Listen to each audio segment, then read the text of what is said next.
This lesson is designed to help you think about how to write your story with a theme in mind. We know that being a practitioner includes this, so we got to make sure we conquer that skill. So first, what I want you to do is think about your event.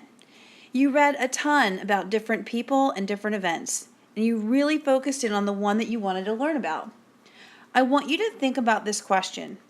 What do you think the people in your historical event really wanted to stand for? Did these people stand up for something or want to prove something? And then really question this. What did you learn from them as you learned about history? So first you're going to have to decide on your theme. And after you're looking at charts in class, you know that there's tons to choose from.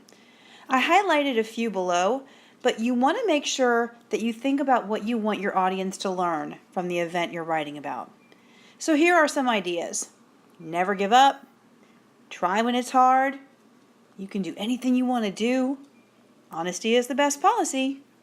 It's better to give than receive. Stand up for what you believe in. And there's many, many more. Again, it's all up to you.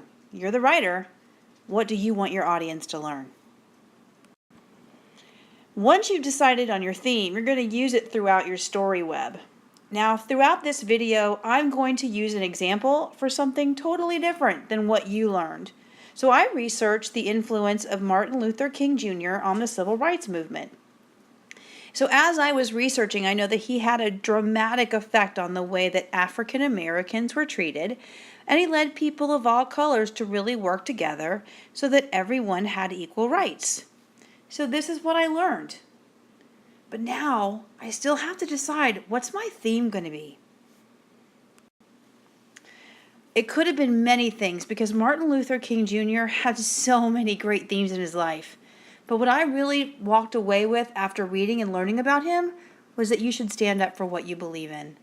The man went to jail many, many times, was stabbed, his house was bombed, and yet he never stopped doing that.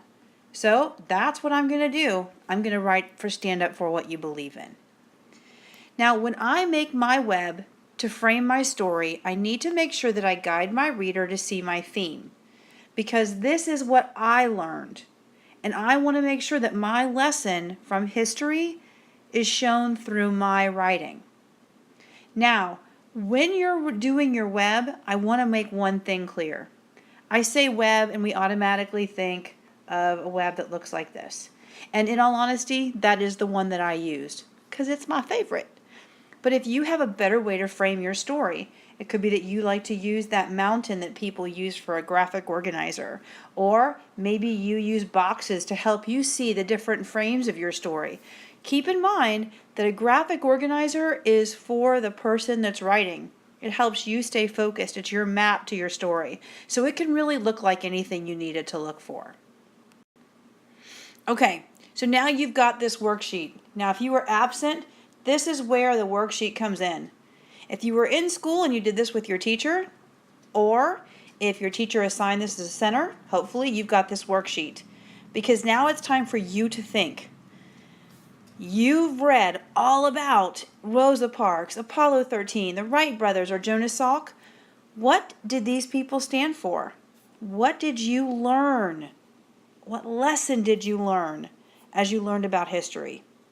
So pause the video, use the worksheet, and write what you learned. Okay, so now you know what you learned, and now it's what you want your audience to learn. Because you know that this is going out of the classroom. You, fourth grader, role model, you're taking this and you're leaving the classroom to have your third grade friends figure out what this historical event's all about. So now you've got an important decision. What do you want your audience to learn? It's going to be your theme. So pause the video and write down the essential message that you want your narrator to teach your audience about this event.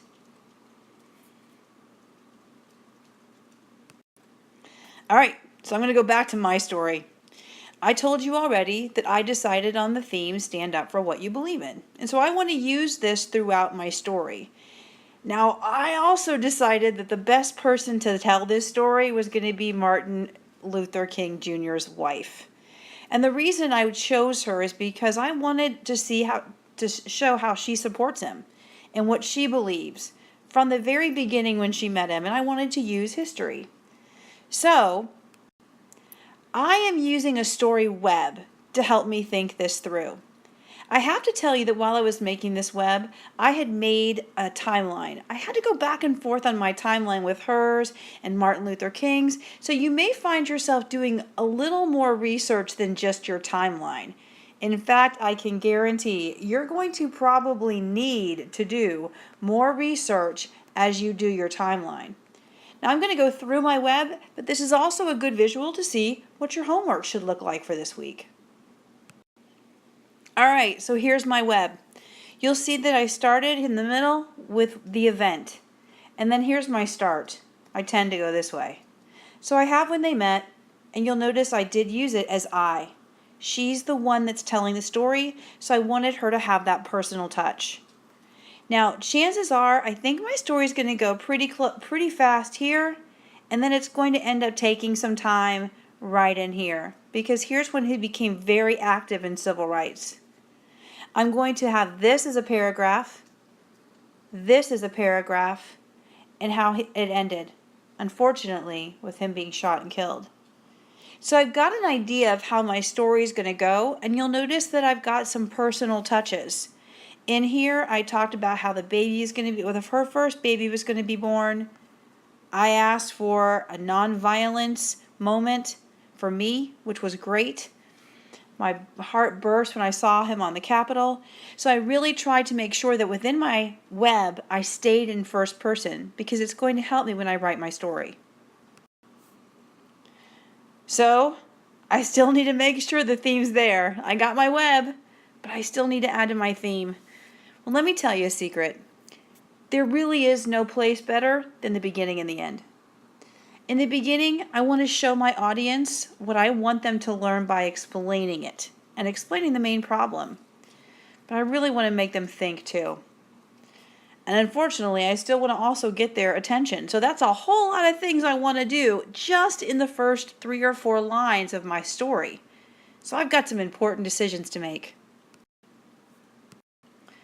I want Martin Luther King's wife to be the voice of the theme. And I already told you because I want her to show and to teach others that it's important to stand for what you believe in. I picked her because when I was reading about him, I got the most information from her, and I felt like she would be a great voice for him. So here's my beginning. Again, keep in mind, my theme is stand for what you believe in. This is my start. I have stood by Martin for as long as I can remember. I have believed in the freedom for all people to have equal rights, just as he has preached, and I have been proud to be a part of his story. Now I'm going to stop for a minute. This part, I wanted her feelings to come pouring out. I really wanted you to hear her voice, and you know that she is proud and that she has known him for a long time and what she has believed in. So I really put a lot of thought into my beginning because I wanted you to know that she is stood by him and she is important to his life, and she is the one telling the story. So I definitely do not want to shy away, especially in the very beginning, for feelings. I want them to be right there. Then I made a new paragraph and started with, "It all started." Now this very beginning, if you'll notice, I have believed in the freedom for all people to have equal rights, just as he has preached. So I'm kind of giving a little hint to my audience. He has preached. We believe in equal rights. Are you hearing the stand for what you believe in theme? It's there. I didn't spell it out for people. I didn't say Martin Luther King believed in standing for what you believe in. Nah, that'd be too easy. I wanted to use a little bit of creativity. I want to make them think. So now here we go. You need to start your story with the theme in mind. You can't just say it. You got to reword it. You got to think about what would your narrator say? How would their feelings come across? So what I want you to do is I want you to pause the video, because now on your worksheet, I want you to start with your narrator. And remember, my story did not start with, "My name is Coretta Scott King." No, it is "I stood by Martin." So you tell your beginning and give a little hint for the theme. Pause the video. All right, so you've got your beginning. You know what your theme is. You've got your web. As you take over your story, so do the characters. You already know what the characters are going to do. You've already done a great job picking the story or telling the character. So now your character is going to show the readers what you already learned from the event. You're going to tell that story from that narrator's point of view. And then when you get to the end, here comes the image of theme back at you. Now I'm going to take for a minute and I want you to think about this. This is a picture from The Wizard of Oz. I know it is not Martin Luther King. When I think of a movie that ended with a theme in mind, this is the one that I think of, because I can almost hear the violins and the orchestra playing. I can hear Dorothy looking at Auntie Em as she finally gets back home, like she's been wanting to the entire movie. And she looks up and she reminisces of all the people that were in her dream, but she looks at Auntie Em and Uncle Henry and says, "There's no place like home." Well, of course there's not. You've been trying to get through the whole movie, right? So we know the theme. Be happy where you are. So you want that. You want that magic. You want people to hear those violins at the end of the story. You want people to have goosebumps when they finish. So it's all in the conclusion. I'm going to go back to my story. I don't want to give it to my readers. I don't want to say, "So stand up for what you believe in" at the end. I want to present it to them. And there's a big difference. If I just state my theme, I'm giving it to them. I'm not going to make them think. And I want those third graders to think, like in The Wizard of Oz. So I want my audience to remember to stand up for what you believe in, so I'm going to restate it. And this is what I love best of all. My narrator is going to do it for me. I picked her for this reason. I gave a lot of thought to who I wanted to tell this story, because that's who taught me about this event. All right, here we go. I learned that Martin Luther King traveled everywhere, spoke to everyone, and his wife was always right by his side. And I'm going to have her tell his story for all he did to raise civil rights awareness. So this is my ending. My husband spoke from his heart. He spoke for all that he believed in. He taught me many, many great lessons, but none greater than this. You must follow your heart and let your feet follow as well. What do you think? This follow your heart and then let your feet do the walking? Kind of like stand up for what you believe in, right? But with a little bit of magic. So I just rephrased it. It sounds easy peasy, but it's hard. It might not be something you can come up with right now. It's the ending, truly, to me, is the biggest part of the story, bigger than the beginning. And it's really what you want your closing. So here's what I want you to do. You've got that worksheet in front of you. Don't be afraid of it.